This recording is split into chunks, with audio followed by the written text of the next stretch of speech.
یہ سرکار دو عالم صلی اللہ علیہ وسلم کا دشمن تھا جو ہر وقت حضور صلی اللہ علیہ وسلم کی شان میں گستاخی کیا کرتا تھا۔ اس یہودی کا ایک لڑکا تھا، ماں باپ کی آنکھوں کا تارا تھا، وہ اپنے والدین سے سرکار کی توہین سن کر سرکار دو عالم صلی اللہ علیہ وسلم کو نقصان پہنچانے کے لیے راستے میں کھڑا رہتا۔ ایک دن مدینہ منورہ کے راستے سے سرکار دو عالم صلی اللہ علیہ وسلم تشریف لے جا رہے تھے، جب اس یہودی نوجوان نے حضور صلی اللہ علیہ وسلم کے چہرہ اقدس کو دیکھا، آنکھ سے آنکھ مل گئی، حضور مسکرانے لگے۔ اس یہودی نوجوان کے دل کی دنیا بدل گئی، عداوت کا چراغ بجھ گیا، عشق و محبت کا چراغ روشن ہو گیا۔ اس نوجوان کو بغیر دیدار مصطفیٰ کی ذرا بھی چین نہیں آتا۔ اس کے دل میں والدین کی محبت اور رسول کی محبت کے درمیان جنگ شروع ہو گئی۔ آخر کار محبت رسول غالب آ گئی۔ جب گھر میں سرکار دو عالم صلی اللہ علیہ وسلم کی یاد آتی تو مسجد نبوی کے پاس کچھ بہانہ بنا کر ٹہلنے لگتا۔ ایک بار دیکھ لینے کے بعد کسی بیماری کی طرح گھر واپس ہوتا۔ اسی طرح عشق رسول میں بیمار پڑ گیا۔ اس کے والدین بہت علاج کرائے لیکن کچھ فائدہ حاصل نہیں ہو رہا تھا۔ وہ خوبصورت نوجوان کمزور ہو گیا، آواز باریک ہو گئی، پیر ٹھنڈے ہو گئے۔ اس کے والدین نے شدت سے سر پر ہاتھ پھیرتے ہوئے کہا، میرے لال، میرے لخت جگر، میرے دل کے ٹکڑے، اگر کوئی آخری تمنا ہو تو بولو۔ تو اس نوجوان نے کہا، ابا حضور، اگر آپ برا نہ مانے تو میں چند دنوں سے محمد عربی صلی اللہ علیہ وسلم کی عقیدت و محبت میں گرفتار ہوں، لیکن آپ کے خوف سے یہ راز کسی پر ظاہر نہ کر سکا۔ ابا حضور، اگر آپ وعدہ کر سچا ہے تو حضور صلی اللہ علیہ وسلم کی خدمت میں جا کر عرض کیجئے کہ آپ کا ایک غلام دنیا سے جا رہا ہے، آپ اس کے سرعان نجات کا آخری مزدہ سنا دیں۔ برادران ملت اسلامیہ، بیٹے کی زبان سے یہ الفاظ سننے کے بعد باپ کا چہرہ غصہ سے لال ہو گیا، غصہ سے لال ہو گیا، مگر ایک لوتے بیٹے کی آخری خواہش پورا کرنے کا وعدہ تھا۔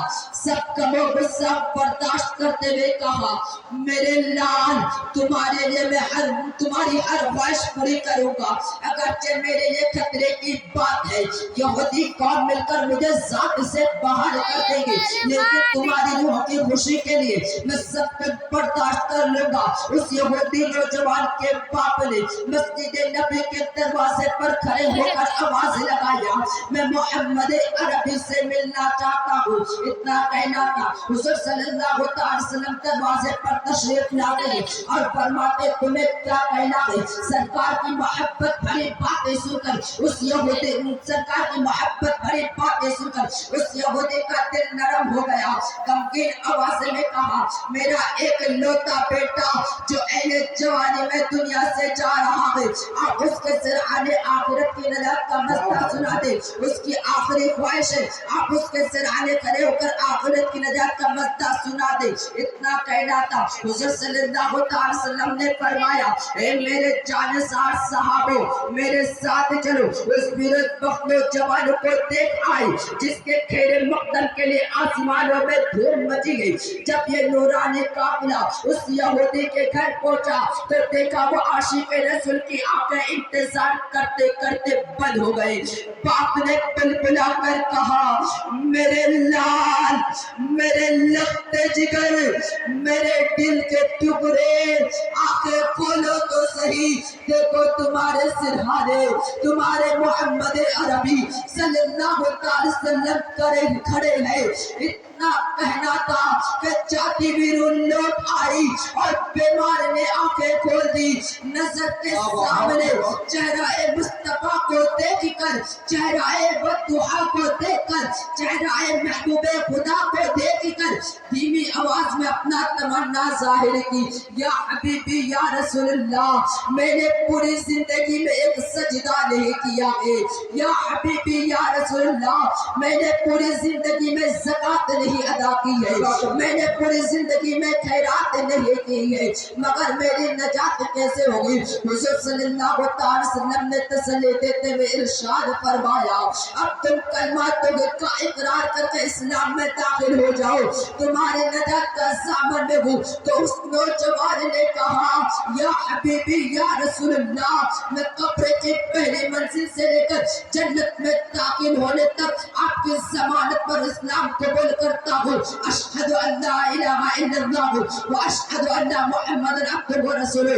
اسی کلمہ شہادت کے ساتھ اس نوجوان کی روح نکل گئی. برادران ملت اسلامیہ, یہودی کا سارا گھر ماتم خدا پر گیا. اس یہودی نوجوان کے باپ نے کہا, یا حبیبی یا رسول اللہ, اب یہ میرا جنازہ نہیں, جنازہ ہے, مسلمانوں کا جنازہ ہے, کفن دفن کی ذمہ داری آپ کے سپرد ہے. تو حضور صلی اللہ علیہ وسلم نے فرمایا, اے میرے صحابہ سنو, اس کو ایمان کا بڑا خزانہ اپنے کاندھوں پر اٹھائے لے چلو, اور یہ جنت کے دلہا کا جنازہ مدینے کے گلیوں سے دھوم دھام کے ساتھ نکالا جائے گا. کربو جواب کے سب لوگ جمع ہو گئے. آخری دیدار کے چہرے پر سے کفن ہٹایا گیا. چہرہ چودہ چار کی طرح روشن تھا, چہرہ چودہ تار کے روشن تھا. تو حضور صلی اللہ علیہ وسلم سے پنجوں کے بل چل رہے تھے. ایک صحابی نے بڑی حیرانی سے پوچھ لیا, یا حبیبی یا رسول اللہ, آپ سے پنجوں کے بل کیوں چل رہے ہیں؟ تو حضور صلی اللہ علیہ وسلم نے فرمایا, اے میرے صحابے سن, آج آسمان کے رحمت کے فرشتے اتنی کثرت سے آئے ہیں, رحمت کے فرشتے کثرت سے آئے کہ پورا قدم زمین پر نہیں لگ رہا ہے, تو اسی لیے میں سے پنجوں کے پل چل رہا ہوں. برادران ملت اسلامیہ, اس نوجوان کا قبر مبارک اتنا نور سے جگمگا رہا تھا. حضور صلی اللہ علیہ وسلم اس کا جنازہ خود قبر مبارک میں اتارنے لگے. حضور صلی اللہ علیہ وسلم کا کرتا مبارک پسینہ کے قطروں سے بھیگ گیا. جب حضور صلی اللہ علیہ وسلم قبر سے باہر آئے تو صحابہ کرام نے پوچھ لیا, یا حبیبی یا رسول اللہ, آپ بہت خوش نظر آ رہے, خوشی کی وجہ کیا ہے؟ تو حضور صلی اللہ علیہ وسلم نے فرمایا, اے میرے صحابہ سنو, جب یہ نوجوان دنیا میں مجھ سے جنت کی ضمانت لے رہا تھا تو حوران جنت نے سن لیتی, اور بیماری نے حوران جنت نے سن لیتی. اسی لیے حوران جنت کے لباس لے کر پہلے سے کی قبر میں موجود تھی.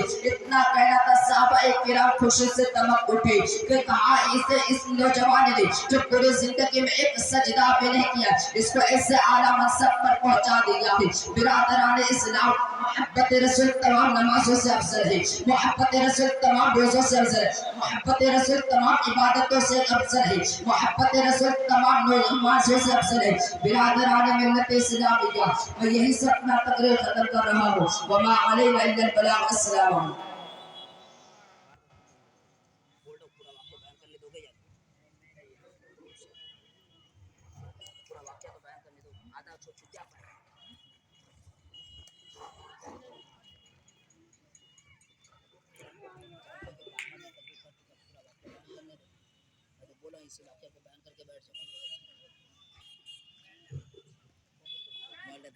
باوقار صاحب